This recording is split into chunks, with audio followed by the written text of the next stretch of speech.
Dude, baby, it's time to ride the funk train. This is Funkmaster V. I've been sick for like 2 weeks, maybe 20 days, and I just got fired from my Atari podcast, the Atari Network by John Stoll.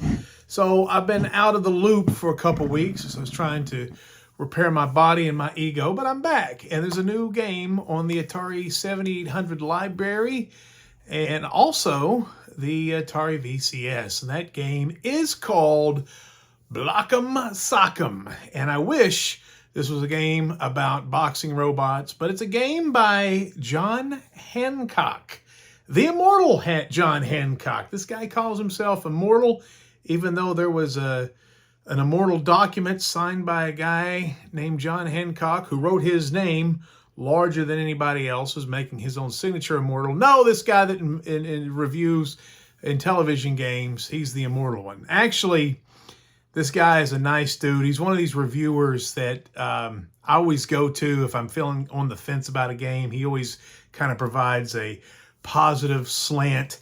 So he's made his own game. He's made a few games. This is a puzzler.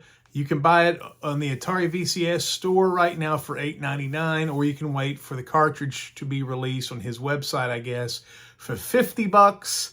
And we're going to go over some of the differences between the two and whether or not you should even care. Since the beginning of time, there's only been one website with the Babylons to claim every game reviewed when it came to the Pro System, and that's Atari7800forever.com. But now it's time to get on that YouTube trip, babies. And who am I? I'm Funkmaster V, musician, ghost hunter, hat flipper, pro wrestler, comedian, actor, filmmaker, and I'm going to take you on a whirlwind tour of all things cool about Atari and the Atari 7800 with a podcast, news, even new crap. Baby, are you ready to get your groove on? Because it's about to get funky up in here. There seems to be a trend right now where video game reviewers are getting their own video games, which that means soon, and I can't wait, I get to start my own dating simulator where I try to put the moves on Charlize Theron. Don't make me kick you in the shin. Again. I will kick you in the shin. The Atari 7800 definitely needs more puzzle games, and so does the Atari VCS. They both need games, period. This title was developed for the Jaguar, the Super Nintendo, and a myriad of other platforms, and I believe this game was made by Daryl1970, which is his handle, Daryl Gunther, who's the legendary mind behind Popeye, which was his first homebrew ever, and one of the greatest Atari 7800 games to ever float down the pike. So this game just has some issues from the beginning with me. You take over John Hancock, who's a middle-aged, bearded, chubby guy, which, I guess we all should be used to with Mario. But there's something about this guy. I'm just like, I don't know what we're doing. We're a guy with a baseball cap and a mortgage and probably a slightly high A1C, and we're throwing blocks towards the ceiling. Not sure what's going on. I would have been happier with a robot or a pixie or some sort of goofy-looking anime chick. But have this guy who's smiling at me and kind of moving his hands in weird ways, I'm just not drawn into this universe. Don't know what we're doing? Don't care. There's something about these puzzle games. Ambiguity is good. In Tetris, there's the Cold War and Russian stuff, and there's like guys doing Cossack dances, and we're all freaking out. And in Clax, there's a conveyor belt system. What are we doing? I don't know, but you better hurry. You're going to get fired.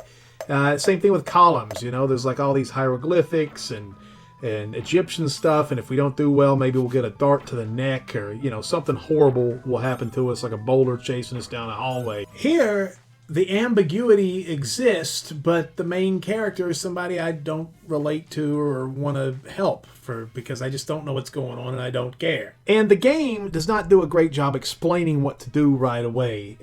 It doesn't take long to figure it out. We're throwing blocks up into the sky, and I wish somebody of John's age there, he needs a back brace. I'm not going to call OSHA now, but if somebody could tell him, get a back brace on, buddy. These blocks look heavy, and you don't need to be throwing things that high into the sky at this age.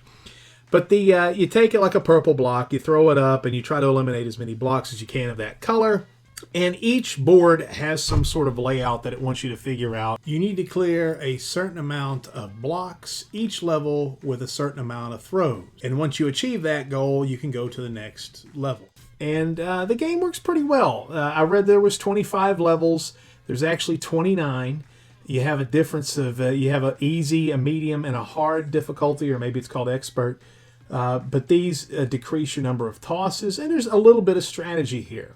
Again, at the end of the day, I just feel like this game is a little bit arbitrary.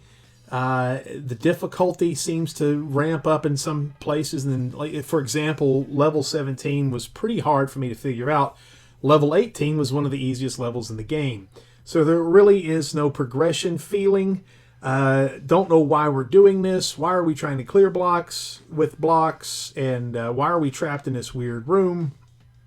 So it kind of hurts. Overall, the immersion process, it's not a bad game. It is a puzzler. I've seen some people think this game is awesome.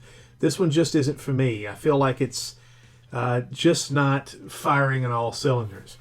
I read that there was 25 levels. When I got to level 25 and got to 26, I got disheartened because I wasn't having any fun. And then decided the other day for this review to go and try to beat the game. And it got to level 29. 29 is the end.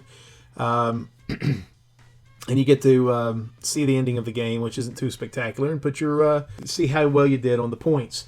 Some interesting things. I know I'm sounding like I'm poo-pooing on this thing, and I don't want John, who's a jolly guy, to be upset at my review of his game. But a couple good things here that I do like.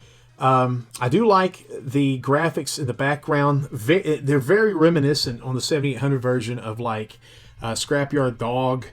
I don't know, there's something kind of urban about it that I do like, so I like that kind of flavor. The blocks are colorful, the animations are good, and the puzzle as it goes works. The best thing about this game by far is when you clear off a level and the door opens, John automatically starts to leave the room. But at this point, you can throw the block up into the sky, and if it clears off any other blocks, it actually helps your point total. You can actually kind of cheat. Me being a bad guy wrestler, I love cheating. So I kind of feel like clearing these blocks with free tosses on the way out of the door secretly is kind of a sneaky way to get better points. And I do love that part of this game. It's my favorite part by far. Also, interestingly enough, the cartridges that Mr. Hancock are selling has a Yamaha sound or a Pokey chip or advanced music. That I've listened to samples of that, and it sounds okay. Sounds like slightly irritating, but the sounds and the music are pretty good. And also, if you have audio vox, you get to hear John's voice say like "woohoo" and "don't touch my nipples." Well, I don't know what he says because I didn't have it hooked up, but he does say things that encourage you. I've heard it on the Super Nintendo. Pretty cool, especially if you're a fan of John and you like his voice. He does have a nice voice. I don't know, maybe that's like ASMR to you as well. It can put you to sleep as he's sitting there cooing you with praises. On the VCS version, they don't have, interestingly enough, Pokey sound being able to work on the VCS store. So you have this TIA, the old 1970s Atari 2600 sound, and it is pretty brutal. The music is bad, but you can turn it off.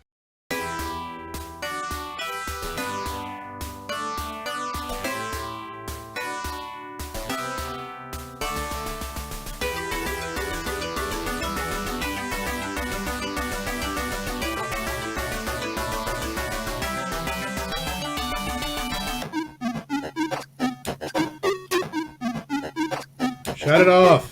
For $8.99 on the VCS, that's not really a bad value. To spend $50 on a cart, you're either a completionist or you just like John. I'm going to buy one, of course, because I'm a big old sucker. Now look, I can't imagine trying to make a puzzle game. I think that would be insanely difficult. And I applaud the attempt. And everybody, and I'm ignorant of the other versions. The Genesis version may be tremendous. The Super Nintendo may be. But from where I'm sitting and where I'm standing, I think this game is just not the greatest in the world. I just think it's not very well planned out. And just because it's a puzzle game doesn't mean it's a good puzzle game.